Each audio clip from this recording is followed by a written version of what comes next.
खाना खाने के बाद हमारे शरीर के अंदर क्या होता है? आप खाना खाते हैं, पेट भर जाता है और कहानी खत्म? बिल्कुल नहीं। असली कहानी तो इसके बाद शुरू होती है। एक निवाला हमारे शरीर के अंदर आखिर जाता कहाँ है और उससे होता क्या है?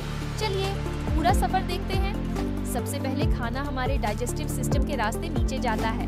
मुंह से निकलने के बाद ये फूड पाइप यानी ईसोफेगस से होते हुए पेट तक पहुंचता है और यहाँ से शुरू होती है डाइजेशन की असली मेहनत।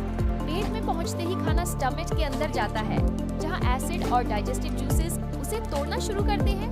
मतलब पेट सिर्फ खाना रखने की जगह नहीं है, यहाँ पूरा प्रोसेसिंग प्लांट चलता है।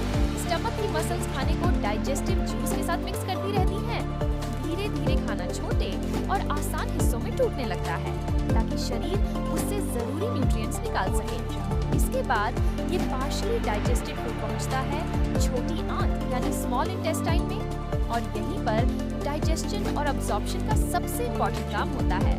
खाना अब सिर्फ खाना नहीं रहता, इसके अंदर मौजूद न्यूट्रिएंट्स अलग अलग होने लगते हैं। कार्बोहाइड्रेट से ग्लूकोज जैसे न्यूट्रिएंट्स मिलते हैं, प्रोटीन्स टूटकर अमीनो एसिड्स बनाते हैं और फैट्स भी छोटे मॉलिक्यूल्स में टूटते हैं। अब शरीर के पास इस्तेमाल करने लायक न्यूट्रिएंट्स तैयार हैं।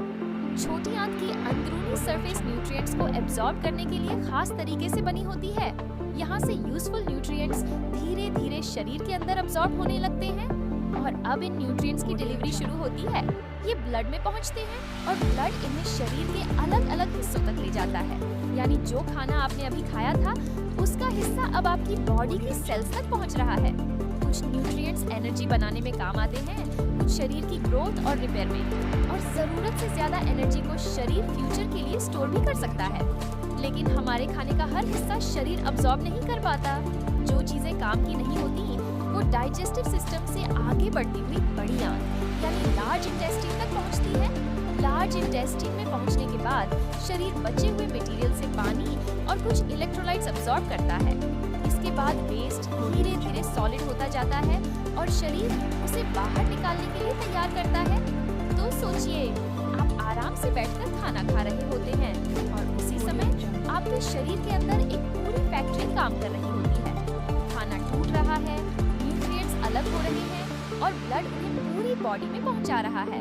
तो अगली बार जब आप खाना खाएं, याद रखिए आपने सिर्फ खाना नहीं खाया, आपके शरीर ने उसे एनर्जी और न्यूट्रिएंट्स में बदलने का पूरा सफर शुरू कर दिया है।